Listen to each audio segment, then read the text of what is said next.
Ever wondered how to fix your bad credit score ASAP? Well, before we get to that, let's first understand what a credit score is. Think of it as a financial report card, but instead of grades, you get a numerical score. This score is a reflection of your creditworthiness, or in simple terms, how likely you are to repay borrowed money. Now, why is it important? Well, this little number can have a big impact on your life. It can determine whether you get that dream house, that shiny new car, or even that job you've been eyeing. A bad credit score can be a real party pooper, making it harder for you to get loans or credit cards with reasonable interest rates.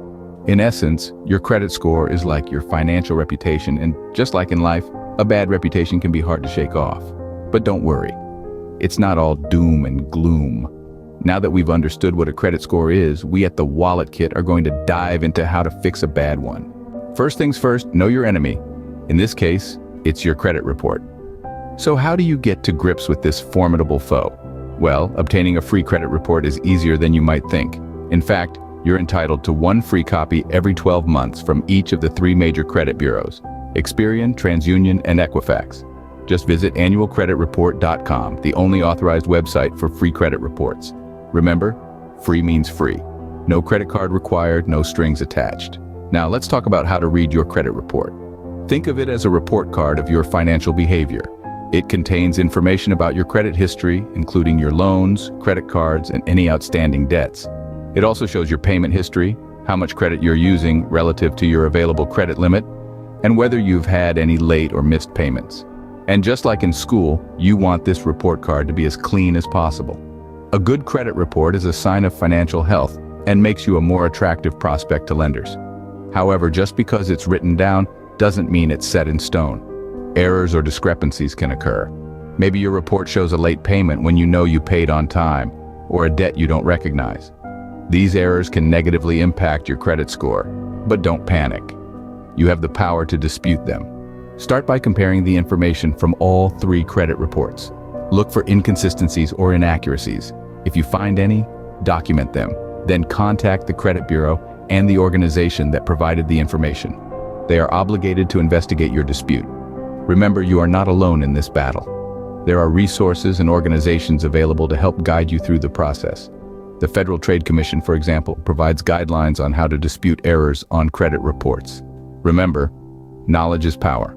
The more you know about your credit report, the better equipped you are to improve your score. So, roll up your sleeves, get your hands on that report, and start turning the tide in your favor. Found an error in your report? Let's dispute it. Now, don't let the word dispute intimidate you. Think of it as a polite conversation with the credit bureaus. You say, "Hey, there's a mistake here." And they say, "Oh, let's fix that for you." Sounds simple, right? Let's break it down. Step 1, identify the error. It could be a late payment that you know is on time, an account that isn't yours, or maybe your credit limit is reported lower than it is. These are all errors that could negatively impact your credit score. Step 2, gather your evidence. You're like a detective now, collecting proof to crack the case. This could be bank statements, payment confirmations, or even emails.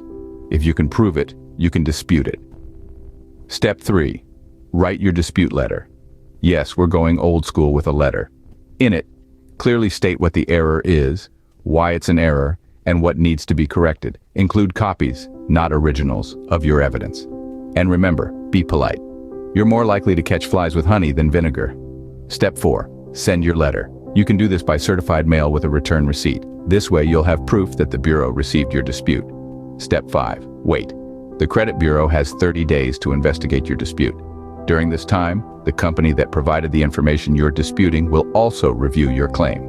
Step 6, review the results. If your dispute is successful, the credit bureau will update your credit report. This should improve your credit score. If not, don't be disheartened. You can ask the bureau to include your dispute statement in your credit file so future lenders can see it. And there you have it.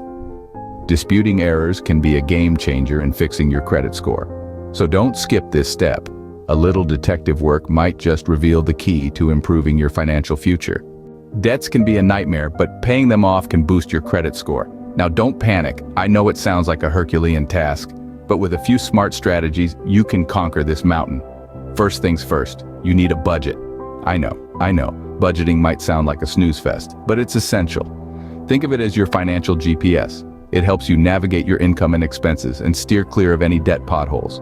Your budget should cover all your necessities, but also include a realistic amount for debt repayment. Remember, Rome wasn't built in a day, and neither will your debt-free life. Now let's talk about prioritizing. Not all debts are created equal. Some have higher interest rates, and these are the ones you should tackle first. It's like dealing with a swarm of mosquitoes. You'd want to swat the biggest, most annoying one first, right? Same concept. Paying off high-interest debts first can save you a lot of money in the long run. But what if your debts are more like a swarm of hornets than mosquitoes? Well, that's where negotiation comes in. Reach out to your creditors. You might be surprised to find that many are willing to work out a repayment plan that suits your budget. After all, they want their money back, and they know they're more likely to get it if they work with you rather than against you. One last tip, consider using windfalls wisely. Got a tax refund? A bonus at work? Before you splurge on that fancy gadget or a tropical vacation, think about putting it towards your debt. It's a quick way to reduce your debt and improve your credit score. Debt can feel like a monster under the bed, but with these strategies, you can face it head on. Remember, every dollar you pay towards your debt is a step towards a better credit score. Building good credit isn't a one-time event, it's a lifestyle. Now let's get down to the nitty-gritty of establishing good credit habits. First things first, make payments on time. This is the credit score golden rule. Late payments can seriously ding your credit score, and the longer you pay your bills on time, the better your score. Think of it as the credit world's version of slow and steady wins the race. So, set up reminders or automatic payments if you need to. Next, keep your credit balances low. This is all about your credit utilization ratio, the percentage of your total credit you're using. It's like this, imagine you're at a buffet. Just because you can pile your plate high doesn't mean you should. Similarly, just because you have a high credit limit doesn't mean you have to use it all. A lower credit utilization ratio can help your credit score shine. Aim to keep it under 30%. Now, let's talk about new debt. Avoid it. Simple as that. It might seem like a good idea to open a new credit card account to increase your available credit, but remember, every time you apply for credit, it can cause a small, temporary dip in your score. It's like stepping on a rake. It might not hurt much, but step on too many, and you'll definitely feel it. Keep your old credit cards open too, even if you don't use them much. These can help increase the length of your credit history, which is another factor in your credit score. It's like a good vintage wine. The older it is, the better it tastes. And finally, regularly check your credit reports. You can't fix what you don't know, so stay informed and stay on top of it. And there you have it, friends. Good credit habits are not about quick fixes, but about consistent, responsible behaviors. Good credit habits are the key to not only fixing, but maintaining a good credit score. Credit cards, a double-edged sword. They can hurt your credit score, but if used wisely, they can also help rebuild it. Now, let's talk about how to use credit cards to your advantage. Yes, it's possible. You see, credit cards are not just about spending, they're also about strategy. And the right strategy can help you build credit. Firstly, you need to keep a low balance. This is key. Your credit utilization, which is the amount of credit you're using compared to your credit limit, should ideally be less than 30%. So if your credit limit is $1,000, try to keep your balance below $300. This shows potential lenders that you can handle credit responsibly. Secondly, pay off your balance every month. This is not just about avoiding interest charges, although that's a nice bonus. Making full on-time payments shows that you're reliable. It's like saying, hey, I borrowed this money, but look, I can pay it back without a fuss. This behavior can boost your credit score significantly.